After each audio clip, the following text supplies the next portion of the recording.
దేవుడు మనకు నేర్పించింది అసూయ కాదండి, ఎదుటివాడిని చూసి కాదండి. అందుకే బైబిల్ సూటిగా చెప్తుంది, మత్సరముని ఎముకలకు కుళ్ళుబోతులుగా ఉండమాకండి. అసలు నేను చచ్చిపోతుంటాను కొంతమంది వైఖరి చూస్తుంటే. వీళ్ళందరూ ఒకే చట్టు పని చేస్తారు. వీడంటే ఆడికి పడదు, ఆడంటే ఈడికి పడదు, ఈవిడంటే ఆవిడికి పడదు, ఆవిడంటే ఈడికి పడదు. నాకు బుర్రపాడైపోద్ది వీళ్ళందరూ చూస్తుంటే. వీళ్ళందరినీ అప్పుడప్పుడు నేను ఫాస్ట్ ఫుడ్ సెంటర్కి వెళ్తాను. నేను ఆ ఫాస్ట్ ఫుడ్ సెంటర్కి వెళ్తే దేన్ని కోడి బాగా మొత్తం శుభ్రం చేసి దానికి ఉప్పు కారం పెట్టేస్తాడు. మరుగుతున్న దాంట్లో అలా వదిలేస్తే అని సౌండ్ వద్దు, అలా ఏపేస్తాడు మిమ్మల్ని. అసూయ పడమాకండి. ఎట్టి పరిస్థితులు అది నీ దగ్గరికి వస్తే ఆ రోజు నుంచే నీ పతనం ప్రారంభించబడుతుంది. మనిషి జీవితంలో అసూయ వచ్చిందా, పతనం ప్రారంభించబడినట్టే లెక్క.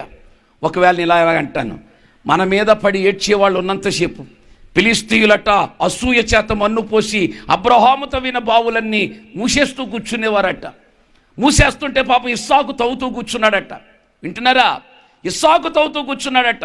అక్కడ బలి రాస్తాడండి, అసూయ చేత ఫిలిష్తీయులు అబ్రహాము తవ్విన బావులను మన్ను పోసి పూర్తి చేసేవారు. ఇస్సాకు ఎదగకూడదు, ఇస్సాకు దీవెనకరంగా ఉండకూడదు. ఏదో ఒక మన్ను పోయటం. ఇవాళ ఎవడన్నా ఎదుగుతుంటే వాడి మీద ఏదో ఒక మాట వేయటం, ఎవడన్నా ఎదుగుతుంటే వాడి మీద ఏదో ఒక లెటర్ రాయటం, ఎవడన్నా ఎదుగుతుంటే వాడి మీద మెసేజ్లు పెట్టడం, ఇలా ఎదుగుతూ ఉంటుంటే మన్ను పోసి పూర్తి చేస్తున్నారు. విశేషం చెప్పమంటారా?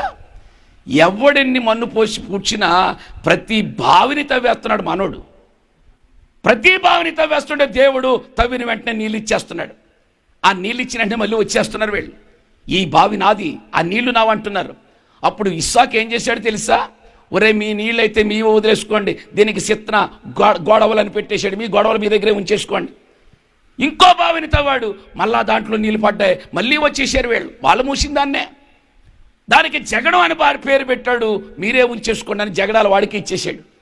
ఇప్పుడు గెరారులోకి వెళ్ళాడు, మరలా బావు తవ్వాడు, జలలోకి వెలిగిన బావు దొరికింది. ఇప్పుడు దానికో పేరు పెట్టాడు, మళ్ళీ వచ్చారు. ఇంకా చివరికి తట్టుకోలేక ఈ మన్ను పోసి పూడ్చే వాళ్ళందరూ రాజుగారి దగ్గరికి వెళ్ళారు. రాజా, నువ్వు చెప్పినట్లుగా ఇస్సాకు బావులు తవ్వుతుంటే మేము మన్ను పోసి పూడ్చి చేస్తున్నాం, మేము పోస్తున్నాం, అతడు తవ్వుతున్నాడు, దేవుడు అతనికి నీళ్ళు ఇస్తున్నాడు. మీతో ఒక మాట చెప్పాలనుకుంటున్నాం మేము. ఏమిటా మాట తెలుసా? మేము ముయ్యడానికి వెళుతున్నాం, అతను తవ్వటం ప్రారంభిస్తున్నాడు. తవ్వే ఓపిక ఆయనకు ఉందేమో కానీ మూసే ఓపిక మా దగ్గర ఇంకా లేదు అన్నారండి. ఏం చేద్దామన్నాడు రాజు.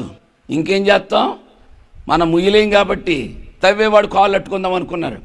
రాజుగారు, ఆ ఊరి ప్రెసిడెంట్, నలుగురు యూత్ కుర్రోళ్ళు, వీళ్ళందరూ ఇస్సాకు దగ్గరికి వెళ్ళి అంటున్నారు, అయ్యా మీరు మాకంటే బలవంతులు, ఇదిగో మీరు బావులు తవ్వేస్తున్నారు, మేమేమో మూసేస్తున్నాం. మాకు అర్థమైంది ఏంటంటే తవ్వే ఓపిక మీకుందేమో కానీ మూసే ఓపిక మాకు లేదన్నారు. అప్పుడు ఇస్సాకు ఏమీ చేయలేదు.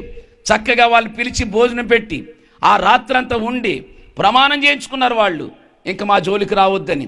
సమాధానంగా పంపించాడట.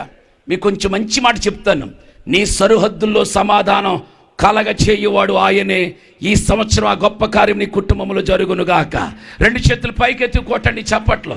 ఎవడైతే నీ మీద అసూయ పడుతున్నాడో వాడు వచ్చి సమాధానపరచబడిపోతున్నాడు. ఎవడైతే నీ పరిచర్యను మూసేస్తున్నాడో వాడు సమాధానపరచబడిపోతున్నాడు. ఇంతవరకు నువ్వు ఎంత గట్టిగా భయపడుతూ ఉన్నావో సర్వశక్తుడు నీ బాహుబలమును దిట్టపరచునుగాక, దిట్టపరచునుగాక. మూసేవాడు మూయిన వాడిని తవ్వే ఓపిక నీకు ఇస్తాడు దేవుడు.